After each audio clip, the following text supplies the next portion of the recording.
Bonjour, bienvenue à nos programmes classe virtuelle, la classe chez vous, le professeur chez vous. C'est l'occasion de rappeler qu'il est important de se munir d'un cahier de cours, cahier de leçons, de tout son matériel didactique de classe. C'est une véritable classe, c'est un véritable cours, mais cette fois-ci qui se déplace chez vous, le professeur aussi qui se déplace chez vous.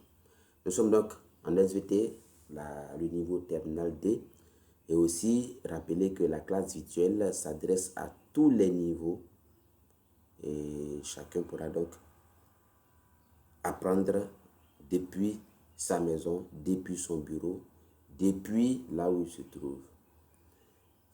Comment la transmission d'un caractère héréditaire se fait-elle?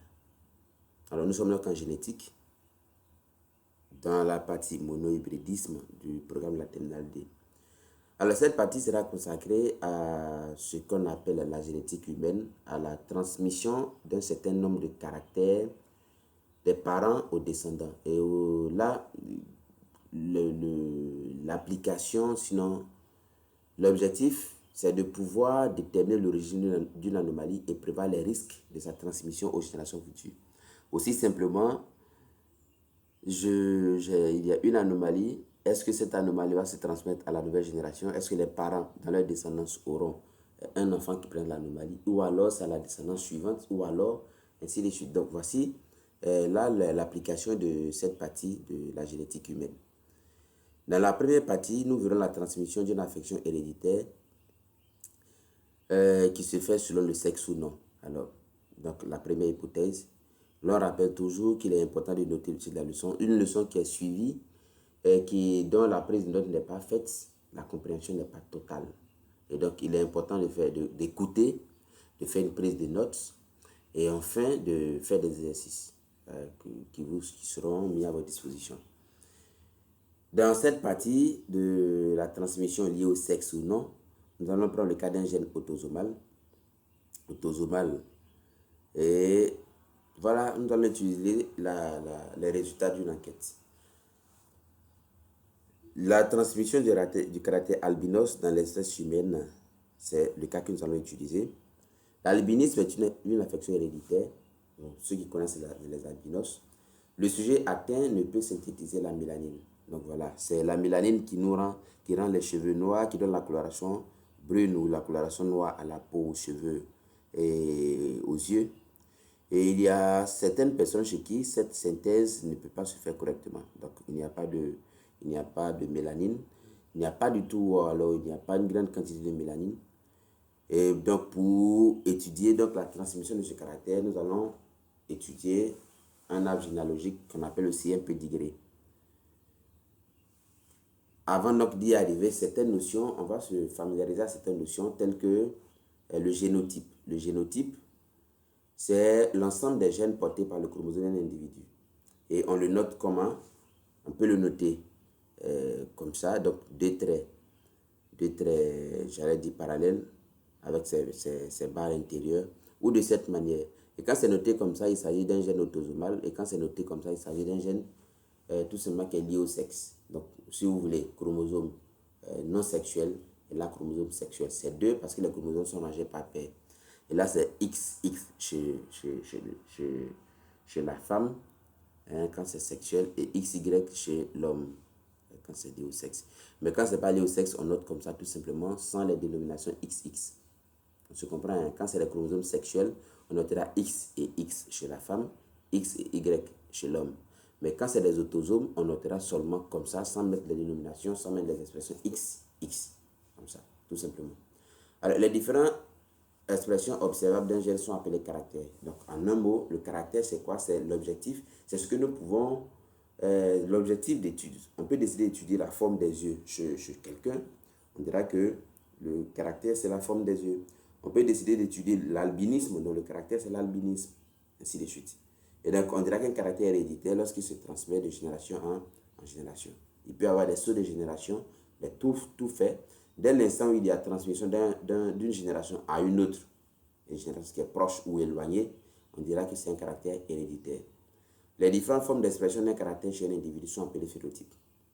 Et donc, quand on prend un caractère, on dira par exemple qu'on étudie la forme des yeux. Alors, comment se présente cette forme des yeux chez les individus qu'on étudie? Est-ce que c'est les yeux qui sont ronds? Et donc, phénotype, on dira les yeux ronds. Est-ce que c'est les yeux qui sont bleus? On dira phénotype, les yeux bleus. Alors, si c'est l'albinisme, par exemple, comme caractère qu'on étudie, chez des individus, on verra des individus albinos et des individus non albinos. Donc, on dira des phénotypes albinos et phénotypes non albinos, ou alors phénotype normal, si on veut.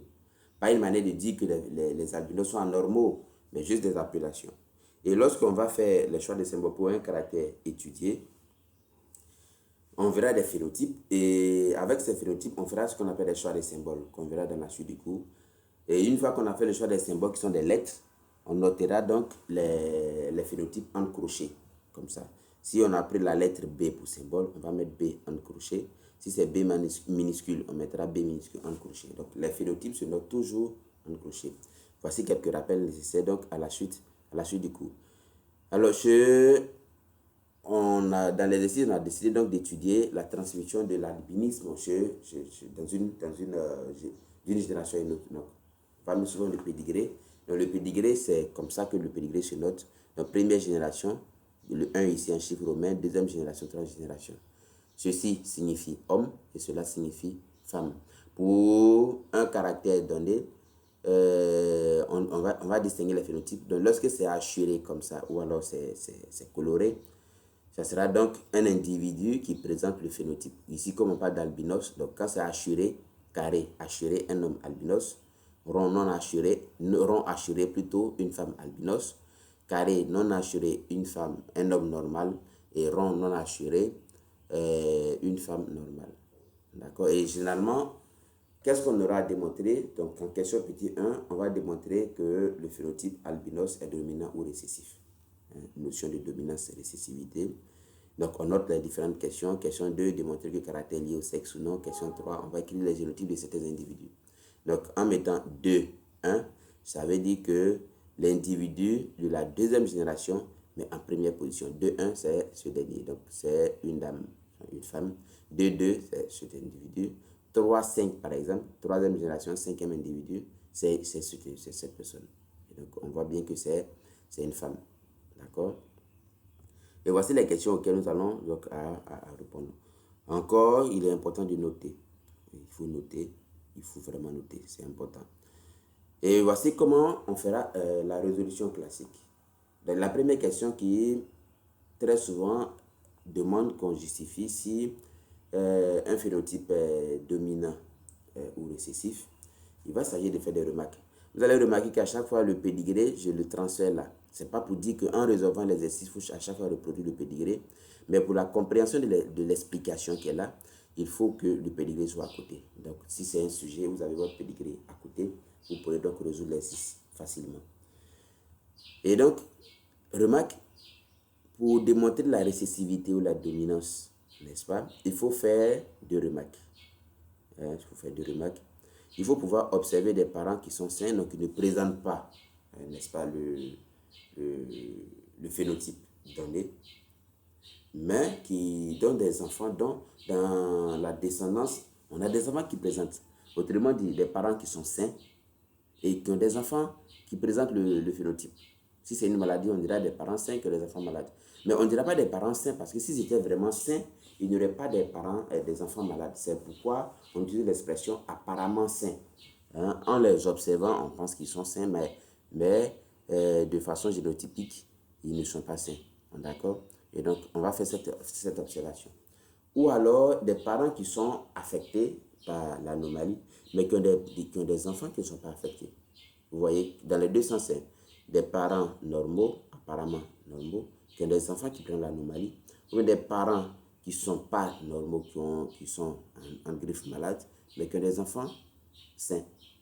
D'accord? Mais dans notre cas, nous allons nous baser, on a plusieurs parents, le parent 1, 1 et 1, 2, qui ont eu une fille, les parents 3, 1, 3 et 1, 4, qui ont aussi 3 enfants. Mais il est important dans un tel exercice de s'intéresser aux parents qui ont plusieurs enfants, dont on peut observer toutes les variations phénotypiques. C'est vraiment important. Et donc, on va plus s'intéresser aux parents 2, 1 et 2, 2. Voilà où est le choix. Parce que les parents 2, 1 et 2, 2 ont eu jusqu'à 5 enfants. Et sur les 5 enfants, On a même 3 qui sont albinos. Donc, c'est vraiment le couple parfait. Alors, en considérant les parents 1, 2,1 et 2,2, on voit qu'ils sont apparemment sains. Ils ne sont pas assurés, ça veut dire qu'ils sont apparemment sains, mais on donnait des enfants dont 3 sont albinos. Quels sont les 3 albinos? On a ici 3, 2, 3, 3 et 3, 5. Donc, vous voyez la rédaction. Il est important de s'en inspirer pour l'exercice futur. Les parents 2,1 et 2,2 qui sont apparemment sains ont donné naissance à 3 albinos. Ou bien donné naissance à des enfants dont 3 sont albinos. D'accord? Ces 2 parents possèdent l'allèle de l'anomalie sous forme masquée. C'est évident. Si on ne voit pas, on ne constate pas l'albinisme chez eux, en fait, pas parce qu'ils ne sont pas albinos, mais ils sont albinos sous une forme masquée. Ils ont l'albinisme en eux. On dira qu'ils ont l'albinisme dans leur génotype. D'accord? Et donc, ils sont forcément hétérozygotes. Hétérozygotes, ça veut dire qu'ils ont l'allèle sain et l'allèle de l'albinisme. Et donc, l'allèle sain l'a emporté sur l'allèle de l'albinisme. On dit que l'allèle sain a masqué l'allèle de l'albinisme. D'accord? Et dans ce cas d'espèce, on dit que l'allèle albinos est donc un allèle récessif. Donc, l'allèle normal est dominant. C'est pourquoi vous voyez que cet individu qui a les deux, le dominant et l'albinisme, dans sa génération, on voit qu'il est possible que l'albinisme s'exprime. Ça veut dire que l'albinisme était masqué. Dès l'instant où on est capable d'être masqué, ça veut dire qu'on est récessif. Et donc, ayant su que l'albinisme est récessif, on va faire donc le choix des symboles. Le choix des symboles est basé sur un principe. On détermine l'allèle récessif chez nous qui est l'albinisme. Et l'expression albinisme, on va prendre la première lettre qui est A. Et cette première lettre, on va l'écrire sous 2 formes. La forme majuscule et la forme minuscule. D'accord? Et donc, on prend la forme majuscule pour déterminer l'allèle dominant. On a dit normal est dominant. Et c'est pourquoi on a mis grand A. Normal, parce que normal est dominant. Et petit a, on garde pour albinos, parce que albinos est récessif. Donc, pour faire le choix des symboles, juste un rappel, on prend l'initiale du phénotype récessif. On l'écrit en minuscule pour désigner le phénotype récessif et en majuscule pour désigner le phénotype dominant. On a donc un couple d'allèles, les 2 formes, les 2 écritures possibles, grand A et petit a. Donc, voici donc, la première question. Deuxième question, il faut justifier si, on revient là, deuxième question, démontrer que le caractère albinos est lié au sexe ou non. Donc, la deuxième question, c'est la liaison au sexe. Et la liaison au sexe, on peut résoudre, dans un premier cas, juste avec un raisonnement logique, en se basant sur les phénotypes. Et le deuxième cas, on peut faire par une démonstration avec un pédigré et tout. Donc, on va voir un cas dans la première justification. L'allèle de l'anomalie étant récessif, ça on est d'accord. S'il était porté par l'allèle de l'anomalie étant récessif, s'il était porté par un chromosome sexuel, étant donné que la femme de 1 est hétérozygote, et donc on revient toujours sur nos 2 parents. Voilà, 2,1. 2,1, c'est qui? C'est la femme. Elle est hétérozygote, forcément. Pourquoi? Parce que si l'allèle de l'albinisme est récessif, qu'elle a transmis à son enfant, ça veut dire qu'elle a un allèle de l'albinisme qui est masqué. Donc, ça veut dire qu'elle a un petit a. Je on a dit petit a, c'est albinos. Elle a un petit a qui est masqué.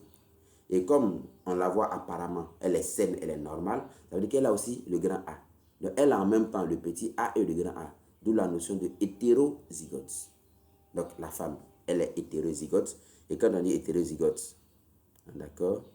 Quand on dit hétérozygote, si c'était lié au sexe, on a dit que les chromosomes sexuels chez la femme, c'est XX. Donc, si c'était lié au sexe, on aurait X grand A, normal.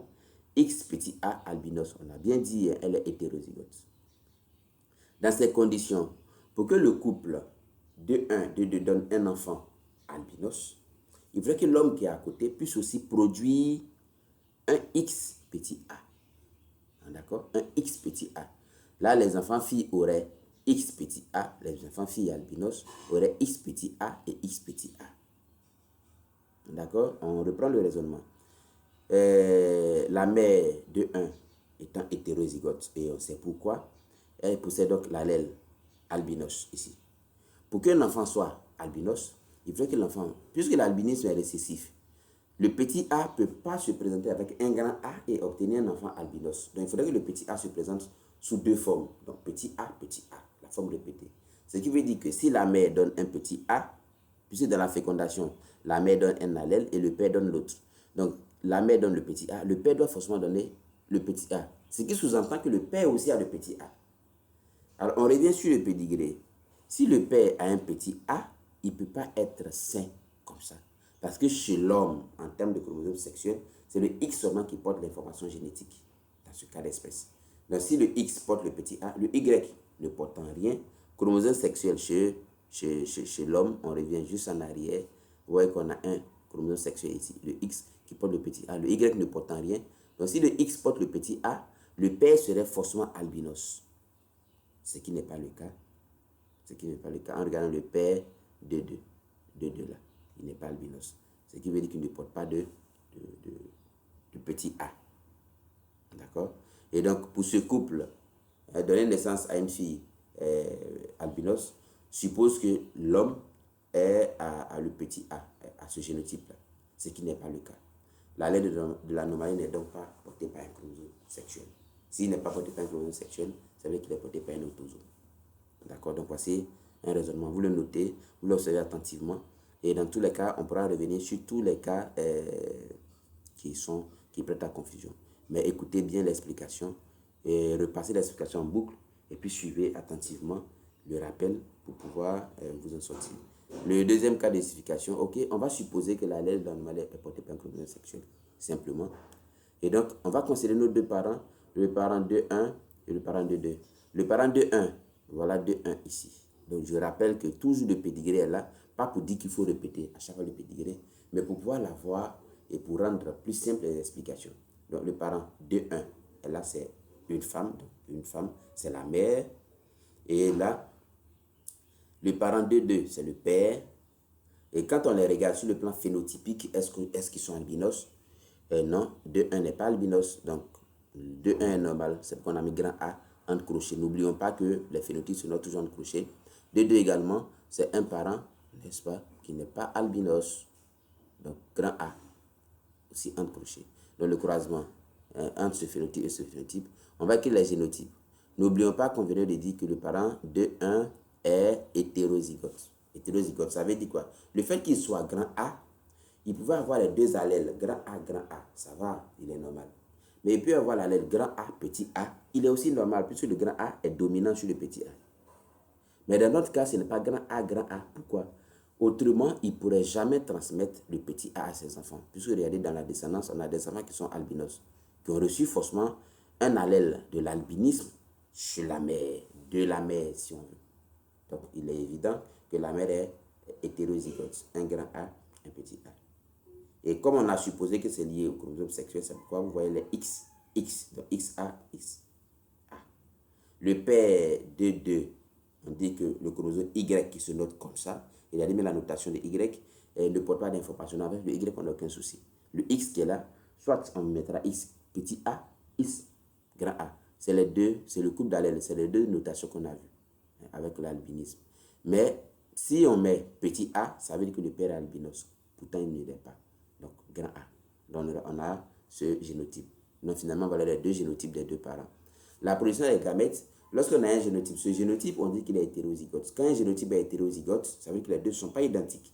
Donc, en termes de gamètes, le premier brin ici forme un gamète à hauteur de 50%, moitié-moitié, puisqu'on a deux. Et puis, le deuxième, donc vous verrez donc 50% ici, 50% là. Donc, celui-là forme un premier gamète, X grand A. Celui-là forme un deuxième gamète, X petit a, à hauteur de 50%. Ici aussi, les deux ne sont pas les mêmes, on aura 50%, 50%. Donc, on a deux types de gamètes ici, deux types de gamètes là. Et c'est avec les gamètes qu'on fera ce qu'on appelle l'échiquier de croisement. On regarde bien, c'est un tableau à double entrée. Dans la partie horizontale, on décide de mettre ici le père. C'est un choix, hein. On peut mettre la mère, ça ne gêne pas. Et comme le père a produit deux gamètes, donc on divise là, on fait deux entrées. Première entrée, deuxième entrée. Histoire de reporter le premier gamète 50% de X grand A, le deuxième gamète 50% de Y là. Nous sommes là avec le père, là et là. Le père, là et là. Dans la deuxième entrée, là, de façon verticale, on va reporter donc les gamètes de la femme. La femme, là, 50% de... Là, voilà, on reporte 50%. Ici, 50% X petit a, on reporte 50% X petit a. Maintenant, ce que nous allons faire, c'est un croisement, tout simplement. Donc, cette partie, cette case est le croisement entre celle-là et celle-là. Donc, on aura quoi? Un X grand A sur un X grand A. Puis on a X grand A là et X grand A là. Donc, on a X grand A sur X grand A qui forme un génotype. Et comme c'est grand A, évidemment, sur le plan phénotypique, cet individu sera normal. Et comme il y a deux X, donc une femme. On voit un XX, donc une dame. Grand A, donc grand A. Mais dans cette case, on a le croisement entre un X grand A et un X petit a. Donc, on aura ce phénotype X grand A sur X petit a. Mais on sait que le grand A est dominant. Donc, le phénotype, ça sera grand A. Donc, ça veut dire que cet individu sera normal. Et de sexe féminin. Donc, X sur X. Ici, on a un croisement entre le Y là et le X là. Donc, il est bien intéressant de mettre le X en haut. Ça ne gêne pas. Et c'est ce qui est intéressant de noter d'ailleurs. X en haut, donc X grand A et le Y. On ne dira pas que comme c'est Y ici, on va forcément le mettre en haut. Hein. Non, ça ne gêne pas. X grand A sur Y. Et donc, en ayant un X sur un Y, donc l'individu est de sexe masculin. Mais on a seulement un grand A ici. Et donc, phénotype A. Ici, on a donc un X petit a avec un Y, un X petit a sur Y. Donc ici, on n'a que le petit a qui est là, donc le petit a. Donc, en phénotype, c'est un individu qui est albinos. Et comme on a un X et un Y, c'est quelqu'un qui est, c'est un homme, voilà, de sexe masculin. Maintenant, regardez les répartitions. Nous avons 4 phénotypes possibles. Et donc, les 4 forment la totalité. Ça veut dire qu'en termes de répartition, on aura 25%, 25%, 25%, 25%. Ça veut dire quoi? Qu'on a 4 variantes phénotypiques. La totalité. Donc, comment on dit, en statistique ou bien en mathématiques, la totalité c'est 100%. Et comme c'est 4, on va diviser les 100 en 4, donc ça fait 25, 25, 25. Et donc, on fera un bilan. Mais dans les 25, on verra qu'il y a 25 grands A ici. 25 grands A, 25 grands A. Donc, les grands A sont représentés à hauteur de 3 fois 25, ce qui fait 75% de grands A. Mais dans les 75%, on a combien? On a 50, donc 2 qui sont des femmes et 25 qui sont des hommes. Donc 50% femmes et 25% hommes. Je ne sais pas si on voit, voilà, grand A, grand A, grand A, on en a 3, 25, 25, 25, 75 de grand A. Mais dans les grands A, dans les 75 de grand A, il y a 2 qui sont des femmes et il y a 1 qui est, quand je dis 2, c'est-à-dire 25% une fois, 25% deux fois, c'est ce qui fait 50%. Et quand je dis 1, ça veut dire quoi? 25% une fois. Donc, c'est ce qui fait là. Donc, voici donc ce qu'on appelle un échiquier de croisement. On va s'entraîner à le faire. Et il est interdit de considérer que c'est compliqué parce que c'est SVT facile avec le professeur Yobo. Il est interdit de considérer que c'est compliqué. Écoutez l'explication attentivement, réécoutez en boucle, faites passer la vidéo, écoutez plusieurs fois, familiarisez-vous aux expressions. Ne vous laissez pas effrayer par quoi que ce soit. Alors, comment on le constate? Comment on le constate? On revient là. On revient là.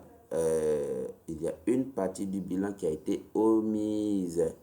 Donc, il ne faudrait pas l'oublier. Je reviens. Donc, 75% de grand A. Et on a là, cette partie dont on n'a pas parlé, 25% de petit a. Donc, dans le bilan, il faudra ajouter ici 25% de petit a. 25% comme ça. Et puis, entre crochets, petit a. Et puis, à côté, vous mettez le sexe qui est quoi? Qui est femme. D'accord? Ça veut dire quoi? On a, dans toute la descendance, on a 25% qui sont albinos. Mais tous ces albinos sont des hommes, là. Autrement dit, cette femme, elle n'est pas albinos. Celle-là non plus n'est pas albinos. Donc, il n'y a aucune femme albinos. Ça, c'est le constat général, le constat premier qu'on fait. Donc, dans la descendance, on ne doit pas avoir de femmes albinos. La preuve, c'est des albinos. Les albinos sont ici, mais c'est tous des hommes. N'oubliez pas qu'on a supposé, en supposant que c'est lié au sexe, on vient de se rendre compte que si c'était vraiment lié au sexe, on n'irait pas. Si c'était vraiment lié au sexe, on n'irait pas de femmes albinos. Et donc, on va faire ce raisonnement. Comme on le constate, un tel mariage ne peut donner de filles albinos. Or, dans le pédigré, la fille 3 est albinos. Donc, vous voyez, 2, 1 et 2, 2. Voici cette fille-là qui est albinos. Si ça avait été lié au sexe, comme on l'a vu, on a vu que tous les albinos sont des hommes. Si ça avait été lié au sexe, on n'aurait pas de femmes albinos. Par conséquent, l'anomalie n'est pas liée, n'est pas portée par un chromosome sexuel, mais par un autosome. C'est ce qui est sur la diapositive qu'il faut noter. Les explications, vous les écoutez pour pouvoir comprendre ce que vous notez. Il ne suffit pas de noter, mais il faut noter puis comprendre. Et ici, notez bien, ça c'est un constat général. Lorsque je vous donne un pédigré, c'est un constat qu'il faut faire, un constat général. Cette anomalie affecte aussi bien les filles que les garçons. Son arrière est porté par un autosome. Donc, quand on regarde, il y a les filles qui sont albinos, des garçons sont albinos. Ça veut dire qu'il y a de fortes chances que ce soit porté par un chromosome sexuel. Ça, c'est une remarque. Donc, mais le raisonnement est vraiment important. Le raisonnement est très important. Il faut apprendre à le faire. Donc, la troisième question, il s'agit de donner des génotypes de certains individus. Et ces génotypes, le tableau va nous aider. Quand je dis le tableau, il s'agit de l'échiquier de croisement. L'échiquier de croisement ici va beaucoup nous aider. Et il faut donner les phénotypes des individus. Ça veut dire, les phénotypes déjà on les voit. Attention, c'est les génotypes plutôt. Donc quand je prends un individu, ici c'est une femme. Donc dans une femme qui est saine, soit elle est X grand A sur X grand A, mais X grand A sur X petit a. D'accord? Ça, c'est lorsque nous avons supposé que c'est lié au sexe. Désormais que nous savons que ce n'est plus lié au sexe, donc quand nous allons écrire les génotypes, on va plus tenir compte des X et des Y. Voilà, on écrit les génotypes tout simplement avec les deux traits, sans mettre de X, sans mettre de chromosome Y, parce que ce n'est pas lié au sexe.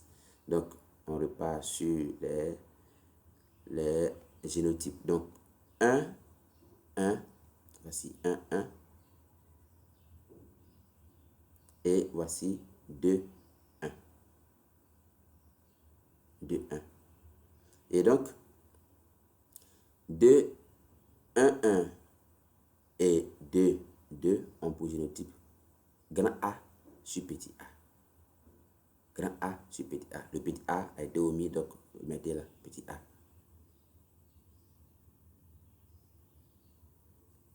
Les individus 3, 2 et 3, 5, 2, pardon, 3 et 3, 5. En fait, c'est les individus albinos. Et comme l'albinisme est récessif, pour être albinos, il faut avoir l'allèle albinos sous ces deux formes. Donc, petit a sur petit a. On a enlevé les X parce que ce n'est pas lié au sexe. Donc, là. On a mis, que ce soit homme ou femme, on a mis 2 traits parce que c'est autosomal. Si ça avait été porté par le sexe, chez la femme, on mettrait X, petit a. X, petit a. Chez l'homme, on mettait X, petit a. Et puis en bas, on mettait Y. Mais ce n'est pas porté par un chromosome sexuel. Donc, on note comme ça, de façon autosomale. Les individus 3, 4 et 3, 1. 3, 1 et 3, 4. Ça va? Et donc là, ce sont des individus qui sont apparemment sains. Alors, n'oubliez pas que les individus 2, 1, pardon, 1, 1 ici, et 2, 1 aussi sont apparemment sains, mais leur génotype a été grand A sur petit a. Pourquoi? Parce que dans leur descendance, pas directe, mais sur leur deuxième génération, on s'est rendu compte qu'il y a des albinos. Ça veut dire qu'ils ont l'albinisme dans leur génotype. C'est pourquoi on appelle grand A sur petit a. Mais les parents 3, 1 et 3, 4, on ne sait pas, puisque c'est des parents qui n'ont pas encore fait d'enfants. On n'a pas leur descendance. Et donc, comme on n'a pas leur descendance, on ne sait pas s'ils ont l'albinisme sous forme masquée ou bien s'ils n'ont pas. Et c'est pourquoi on dit qu'il y a ambiguïté. Donc, ils seront soit grand A sur grand A, donc en bas, ici, vous mettez grand A, ou bien grand A sur petit a. Les notations, là, ce n'est pas des points. Ne mettez pas des points comme sur la diapositive, mais mettez des traits comme dans la notation depuis je pense la seconde diapo, où on vous a montré les annotations. Donc, si vous avez pris des points plutôt que des tirets, revenez pour faire voilà, des traits comme ça. Donc, une barre qu'on fait, un trait dedans, un trait ici. Donc, ne mettez pas de... Nous sommes en apprentissage. Donc, on va utiliser ces expressions simples pour faire comprendre aux uns et aux autres. Voilà. Et nous étions donc là, ici, sur les génotypes. Bien, conclusion partielle, petit 3, donc petit 1, exercice, petit 2, résolution, petit 3. La transmission d'une affection héréditaire se fait en fonction d'autosomes. Donc, ça veut dire que les affections héréditaires peuvent être portées par des autosomes. Autosomes veut dire chromosomes non sexuels. Pour rappel, nous avons 46 chromosomes chez l'espèce humaine, 46 chromosomes rangés en paires, donc 23 paires. De la paire 1 à la paire 22, on les appelle des autosomes parce que ces paires de chromosomes sont identiques chez l'homme comme chez la femme. On les appelle des autosomes ou des chromosomes non sexuels. Mais la 23e paire, sur chaque individu, chez la femme, c'est XX, chez l'homme, c'est XY. Donc, c'est la paire de chromosomes sexuels. Donc, une information héréditaire peut être portée par l'un des autosomes ou bien l'une des paires d'autosomes, comme être portée par la paire de chromosomes sexuels. La transmission n'est pas identique dans l'un comme dans l'autre cas. C'est pourquoi dans cette première partie, nous avons étudié lorsque l'affection est portée par un chromosome non sexuel. Donc évidemment, dans la deuxième partie, nous allons voir quand l'affection est portée par un chromosome sexuel. Mais d'ici là, une petite pause pour moi, pas pour vous. Eh bien donc, on reprend là où nous avons laissé. Moi, j'étais en pause, mais vous, la vidéo est continue. Vous pouvez prendre la pause quand vous voulez. Mais attention, il est important de gérer votre temps. Et donc, alors, la deuxième partie sera donc consacrée à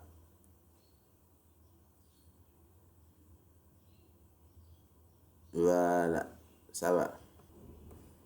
Donc, sera donc consacré à l'étude d'un cas où le chromosome, sinon l'anomalie est portée par un chromosome sexuel. Et dans ce cas, nous allons aussi voir un pédigré, hein, comme dans le cas de l'albinisme, un pédigré que nous allons résoudre aussi. Hein, puisque nous avons déjà résolu le cas de l'albinisme, il ne sera pas trop compliqué pour nous de résoudre hein, ce cas-là. Donc, ok, on y va. Et là, donc, on va dire cas du gène hétérosomal. Donc, l'hétérosome ou hétérochromosome, c'est le chromosome sexuel. C'est d'autres appellations, hein. Hétérosome, hétérochromosome ou chromosome sexuel. Et donc, la transmission du daltonisme, l'autre côté, c'est l'albinisme. Ici, nous allons voir le cas de l'albinisme et du daltonisme. Donc, le daltonisme, une anomalie de la vision des couleurs. Le daltonien ne distingue pas les couleurs, principalement le vert et le rouge. Voici la généalogie d'une famille. Et donc, là, voici, première génération, si nous avons sur la première génération, deuxième génération, un homme. Apparemment, non daltonien, non, une femme non daltonienne, un homme non daltonien, donne 4 enfants, un enfant daltonien, les 3 autres non daltoniens. On va passer directement aux questions, ce sont les mêmes questions, démontrer que l'allèle est dominant ou récessif, démontrer qu'il est porté par un chromosome sexuel ou un autosome, et l'écriture de génotype. On va procéder de la même manière. Démontrer la dominance ou la récessivité, les parents 1-1 et 1-2. Cette fois-ci, c'est 1-1. On n'a pas le choix. C'est les seuls parents. 1-1 et 1-2, apparemment, c'est, vous voyez, qui ne sont pas daltoniens, mais ont donné des enfants dont 2-1 daltoniens. Donc, vous pouvez rédiger vous-même. Vous voyez que c'est la répétition. C'est pourquoi cette leçon, il faut bien faire attention. Lorsque, on est en terminale D, il y a le baccalauréat qui arrive. Lorsque, par hasard, cette partie sort au bac, comme on le dit en griffe, on s'arrange à ne pas perdre de points. Parce que c'est une routine. Et il est important de se familiariser à cette routine-là. Et donc, on rédige, avant de regarder ce qui est là, vous pouvez rédiger autrement. SVT, c'est aussi la littérature. Les parents 1 et 1-2, apparemment, sains ont donné un enfant de 1 daltonien. Ses parents portent donc l'allèle sous forme masquée. Donc, on est d'accord que l'allèle du daltonisme est récessif. Hein, voilà, c'est récessif. Le choix des symboles, pareil. Daltonisme, l'allèle c'est D, le minuscule pour daltonien et majuscule pour non daltonien, donc normal. Grand D, petit d. C'est bon? Bien. Ne dites pas qu'on n'a pas fini, vous pouvez mettre pause pour copier avant de continuer. Supposons que la deuxième question, on va faire le deuxième raisonnement, on va supposer que l'allèle est porté par un chromosome sexuel, on va considérer les parents. Écris donc les parents 1-1, 1-2. Il est important d'avoir là, à côté, ce sont ces deux parents. D'accord? Là. Donc, on voit qu'ils ne sont pas daltoniens apparemment. Donc, ils sont grand D, grand D. Puis on a dit normal, c'est grand D. Donc, parents, père, mais phénotypes, ils ne sont pas daltoniens apparemment. Donc, ils sont normaux. Grand D, entre crochet, grand D, entre crochet. Et le génotype, s'ils ont transmis le daltonisme dans leur génération, ça veut dire qu'ils l'avaient sous forme masquée, surtout la mère. Donc, elle a un X petit d. Vous voyez que les X réapparaissent. N'oublions pas, ce n'est pas point, mais c'est des tirets, c'est des traits, des petits traits, comme on l'a vu dans la diapo, je rappelle. Et là, X grand D sur X petit d.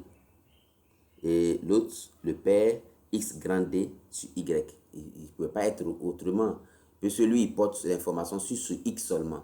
Donc, quand il est daltonien, il est petit d. Quand il ne l'est pas, c'est grand D. Lui, il n'a pas le choix. Mais la mère, comme elle porte des informations, le daltonisme, ici étant récessif, on peut porter grand D normal qui est dominant. Et puis, apparemment, elle ne peut pas être daltonien. Donc, la mère, elle est grand D sur petit d. Donc, en termes de gamètes, pareil, comme l'albinisme, 50%, 50%. L'échiquier de croisement, vous allez faire en fait, c'est un entraînement. Donc, vous devez être capable de le faire seul et puis vérifier si vous l'avez trouvé. D'accord? Donc, ici, on choisit de mettre les gamètes du père. Là, ce sont les gamètes de la mère. On a vu 50, 50, 50, 50. On fait le même croisement. X grand D, X grand D. Voilà. Le sexe XX. Donc, grand D sur grand D. Phénotype, 25%. 25%. Je vais rapidement parce que c'est le même raisonnement qu'on a vu de l'autre côté. Donc, il faut s'en inspirer. Et puis, faire de cette partie un exercice. Le bilan, les grand D 1 fois 25, grand D 2 fois 25, grand D 3 fois. Donc, grand D 3 fois, 25 fois 3, 75%. Et c'est réparti comment? 50 pour les femmes et 25 pour les hommes. Voilà, 25%. Ça ne veut pas dire que tous les jours c'est comme ça. On raisonne à partir de l'échiquier de croisement. On raisonne à partir de l'échiquier de croisement. Et donc, petit d ici. Donc, on a les derniers ici, petit d. Donc, attention, pas 50% comme sur la diapo, mais plutôt 25%. Rectifier 25% dans vos prises de notes. Donc, la vidéo, vous voyez qu'il ne faut pas noter, c'est la même chose comme en classe, il ne faut pas noter, j'allais dire en griffe, de façon automatique. Et il faut écouter. Donc, pas 50%, mais 25%. C'est bon? OK. On continue. Donc, là, d'après ce résultat, les daltoniens, on a daltonien ici. Donc, ça veut dire quoi? Le daltonien, les 25% des daltoniens sont de quel sexe? Masculin. Est-ce que les femmes ici, daltoniennes? Non. Femmes daltoniennes? Non. Donc, il n'y a pas de femmes daltoniennes. Donc, tous les daltoniens sont des hommes. S'il y a des daltoniens, c'est des hommes. Alors, est-ce que c'est le cas? On regarde. Daltonien, oui, un homme. Donc, il y a homme daltonien, pas de femme daltonienne. Ça veut dire que l'échiquier de croisement ici correspond à quoi? À notre pédigré. C'est concordant en fait. Donc, on va résumer en disant que ces résultats théoriques concordent avec les résultats expérimentaux. Et en effet, cette anomalie affecte surtout des individus du sexe masculin. L'allèle de l'anomalie est donc portée par un chromosome sexuel. Voilà. Et on va regarder les génotypes. Vous voyez qu'on conserve, lorsque l'individu est une femme, vous voyez qu'on conserve les X, et les X, donc XX, donc grand D sur petit d, on a dit qu'ils sont hétérozygotes. Et là, des femmes, XX, femmes aussi, XX, X grand D sur X petit d. Ici, on met où? Parce qu'il y a l'ambiguïté. Sur le parent ici, 1, 1. Il n'y a pas d'ambiguïté parce qu'on sait que dans son génotype, il y a un petit d parce qu'il y a un enfant petit d. Donc, dans la descendance, comme il y a le daltonisme, ça veut dire qu'il avait le daltonisme sous forme masquée. Elle avait le daltonisme sous forme masquée. Mais les individus 2, 2 ici et 2, 4, ces femmes-là, elles n'ont pas encore fait d'enfants. Donc, on ne sait pas si les enfants qu'elles feront auront le daltonisme. On dirait qu'elles ont le daltonisme sous forme masquée. Ou bien elles ne feront pas d'enfants daltoniens du tout. Donc, on dira que ces dames sont grand D sur grand D. Donc, comme il n'y a pas de descendance, c'est pourquoi il y a ambiguïté. Il y a ambiguïté. D'accord? Il y a ambiguïté, ça veut dire qu'on ne sait pas c'est l'un ou l'autre. Et 2, 2, 1, pardon, 1, 2, 2, 1 et 2, 3. Là, ce sont les hommes. 1, 2, 2, 2. Qu'est-ce que j'ai fait? 1, 2. D'accord? 2, 3.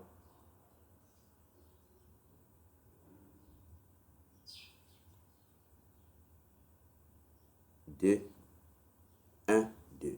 Voilà. Et puis 2, 3. Les deux sont identiques en fait. Les deux sont apparemment sains. Les deux n'ont pas de daltonisme. Les deux ont le même génotype. Voilà. C'est quel génotype? X grand D sur Y. Mais l'individu, là, 2, 1. 2, 1.